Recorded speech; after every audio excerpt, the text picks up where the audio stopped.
Today, the 24th of Kislev, Erev Chanukah, we're going to review a checklist of halachas that is relevant to the candle lighting that we will begin in Mirz Hashem tonight, the first night of Chanukah. So, the first thing is to set up the menorah, which we set up using olive oil and cotton wicks preferably. From the letter of the law, all types of oils and all types of wicks are valid. However, it's a mitzvah and a mukher to use specifically olive oil and cotton wicks. In the event that someone does not have a menorah, he also fulfills his obligation by simply placing a candle on the table. This applies for every night of Chanukah. It is our custom that although we use olive oil for the candles of each night, we use a beeswax candle for the shamash. We do not use olive oil for the shamash. How much oil should each candle contain? So each candle should contain, or must contain, enough oil to last at least 30 minutes after nightfall. It does not need to have more oil than that amount, but it must have at least that amount.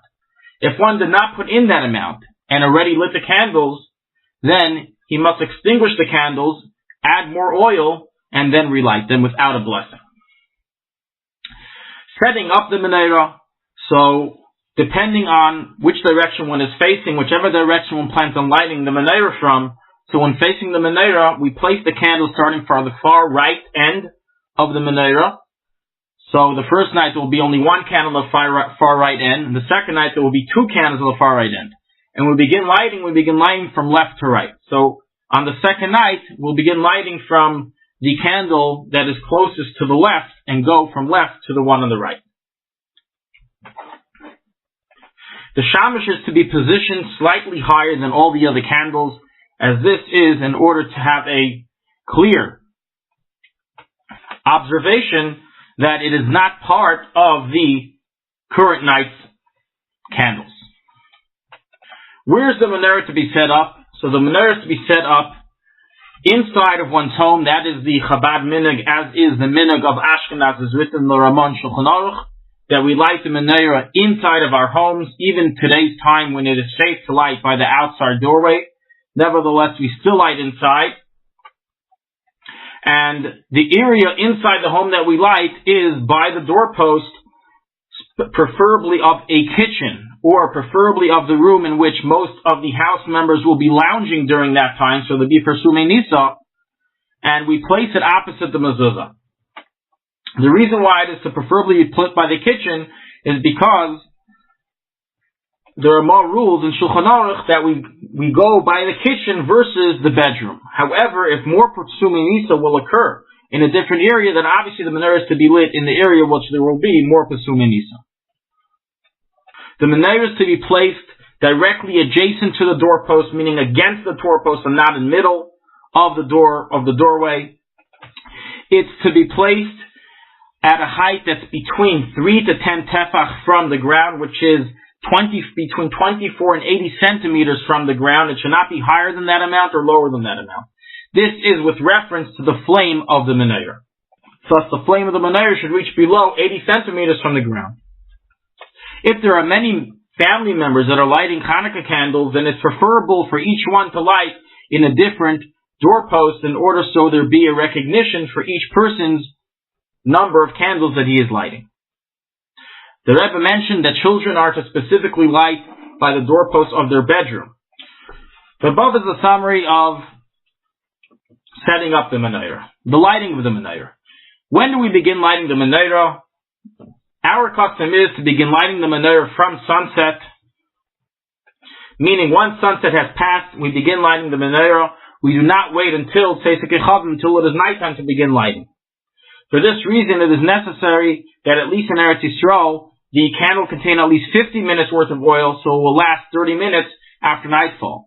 In other countries, it depends how long is twilight ben hashmashis, and you must place enough oil to last a half hour after nightfall, as we said above.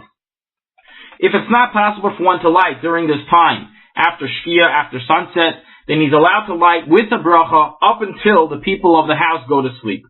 So if there's someone awake still at 3 o'clock in the morning, he may still light with a bracha.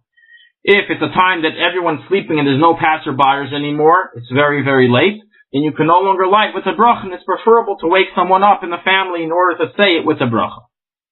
Once Alois HaShachar, daybreak, has reached, this is about 2 hours before sunrise, one may no longer light the candles with a bracha as the night has considered to be past. It is a custom for men to light the candles wearing their regular weekday garb, although we wear a hat and jacket, and married men wear a gartel during the time of the lighting. Prior to the lighting, one recites on the first night 3 brachas, L'hadlik ner shel Chanukah, shel Asanisim and Shechianu. On the second night, and every subsequent night, we only recite the first 2 brachas. Only after all brachas have been recited do we begin lighting the candles. As we said, we light from the left towards the right. In the event that one of the candles extinguish or the shamash extinguished, we are accustomed to make sure not to use any of the Chanukah flames that are already lit as a source of fire to ignite any other flame. And therefore one would have to use a new match in order to light the shamash or light the Chanukah candle that extinguished. Once all the Chanukah candles have been lit of that night, we begin singing Haner Salol. We do not begin singing it before all the candles are lit.